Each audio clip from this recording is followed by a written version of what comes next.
seeing out of their new guys at quarterback? Very athletic, runs extremely well. Seems to have a lot of moxie on tape. Seems like he enjoys playing the game. He's flying around, leading them. He's excellent with the ball in his hands. So we know we'll have our work cut out for us.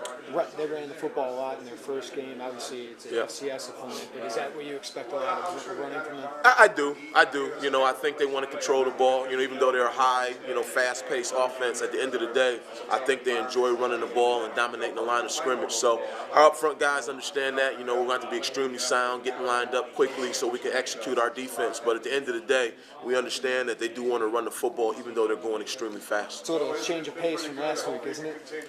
Yeah, a little bit. Definitely. I think it'll still be the same. Go fast. But maybe a little bit more emphasis on, running the ball, play action, taking a shot downfield, those type of things.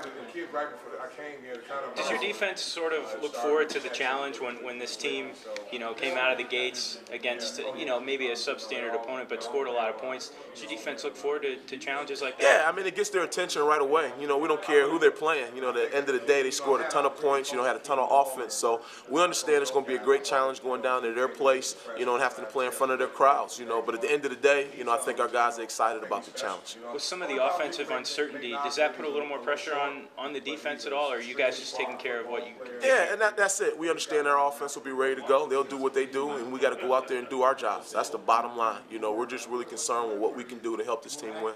What do you think of the play of some of the younger guys in the secondary? Ernest Thomas, last week, how was it to see them break out? It was great. It was great. Those guys have worked extremely hard, and we tell everybody on our defense, you got to be ready to go when your name is called, and for the most part, those guys were ready, At no point did we think they played a great game, but we understand that their best football is ahead of them, expecting them to play even better this week. Do you expect to get Steve Hull in this week? I beg your pardon? Steve Hull, do you expect him to get in at all this week? Or? Yeah, I do. I expect him to be ready to roll. I expected him to be ready to roll last week. So yeah, he's been practicing. He's practicing well. So we'll see what happens. Coach Beckman, I think, gave the defense a B against Western Michigan. Is that the same grade you gave? You just mentioned that. How far along do you think they are? How much better can this defense be? We got a long way to go. We really do. Every day, our number one goal is just to get better. And I know that may sound cliche, but that's the reality of it. We're still installing. Those guys are still, trying to make sure they know exactly what we want. But at the end of the day, we just want to play well enough to win the game. That's all we're concerned with. I know it's a dry heat, but it's supposed to be pretty hot out there. How do you guys deal with that? Well, we try not to worry about it, to be honest with you. We worry about what we can control, and that's getting enough rest, hydrating, just doing the things that we need to do to prepare, and that's taking care of our bodies, getting enough rest, and putting the right things in there.